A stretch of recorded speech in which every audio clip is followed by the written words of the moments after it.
जोंनि खोला गंइया रंजालि बैसागु खुंफुं आफादा बड'लेण्ड रादाबनि नायगिरि रायजो राजाफोरनिसिम गोदान बोसोरनि खुलुमनायखौ जासिहरग्रोबाय।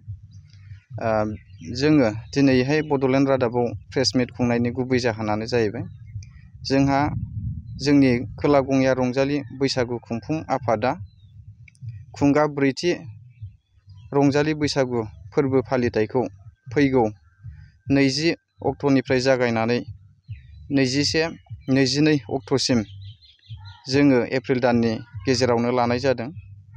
बे सानथामनि हाबाफारियाव जोङो खोला गंइया रंजालि बैसागु खुंफुं आफादा जोंनि ओनसोलाव हारिमुखौ फोथांनानै लाखिनायजों लोगोसे जोङो मोनथाम हाबाफारिखौ जोङो लाफानाय जादों।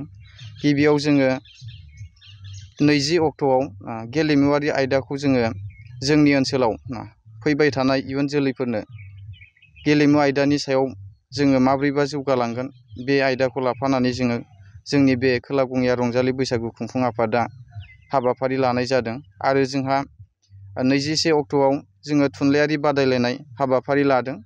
फैबाय थानाय समावहाय जोंनि बे खोला गंइया रंजालि बैसागु खुंफुं आफादनि सिङाव थानाय जोंनि ओनसोलनिफ्रायबो जाहाथे थुनलाइयारि बिथिङाव जौगालाङो, माखासे जोंनि ओनसोलखौ जौगाहोयो, बे हिसाबै जोङो बे हाबाफारिखौ लाफानाय जादों। आरो जोंहा 22 अक्ट'खालि जोङो हारिमुवारि बादायलायनाय, बेजों लोगोसे जोङो गेवलां मेलबो लाफानाय जादों। बेवहाय जोंहा माननीय आलासि सारमोन फैगोन। बेखौ नैबे बड'लेण्ड रादाबनि नायगिरि रायजो राजाफोरनिसिम आफादनि जानानै आङो मिथिहरनाय जायो। आरो जोंहा बे सानथामनि हाबाफारियाव जोङो मेलाबो जोङो खालामनाय जादों। जोङो मोनाबिलि समनिफ्राय जेनेबा 4 बाजिनिफ्रायनो जोङो मेलाखौ लाफानाय जागोन।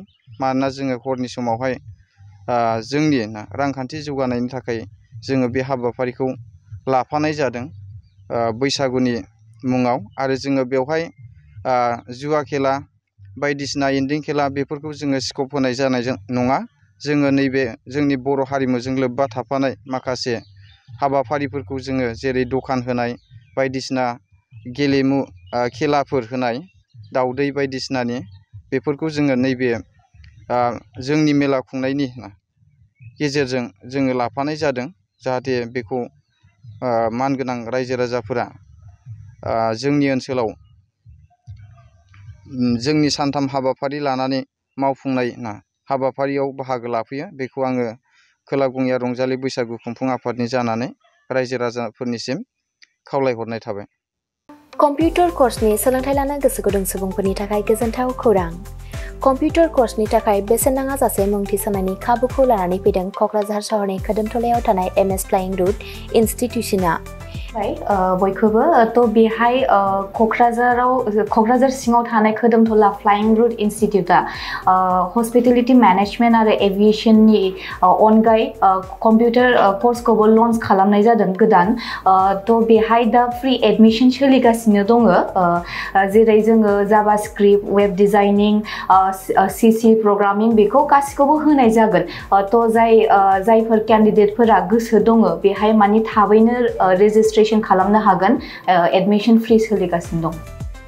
एभिएशन आरो हस्पिटेलिटी मेनेजमेन्टनि फोरोंथाय होबोबाय थानायजों लोगोसेनो देग्लायनिफ्राय लानानै फैबावदों क'क्राझारनि MS फ्लाइं रुट इनस्टिट्यूशना कम्पिउटारनि कर्स।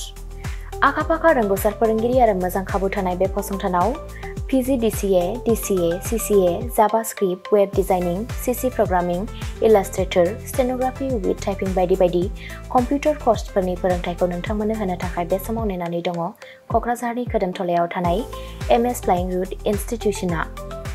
गोदानै जागायनो लानाय कम्पिउटार कर्सनि थाखाय बे समाव MS फ्लाइं रुट इनस्टिट्यूशनाव गिबि खेबनि थाखाय मुं थिसनगिरिफोरा बेसेन होनाङालासे मुं थिसननायनि खाबुखौ मोननो हागोन। थारैनो नोंथाङाबो कम्पिउटारनि गियान सोलोंनो गोसो दङ नामा? जुदि गोसो दङ अब्ला गोबाव खालामाजासे क'क्राझारनि MS फ्लाइं रुट इनस्टिट्यूशनाव सोलों लानो थाखाय नोंथाङा 9394796813 एबा 8099554765 जानबुं अनजिमायाव फोनांजाब खालामदो।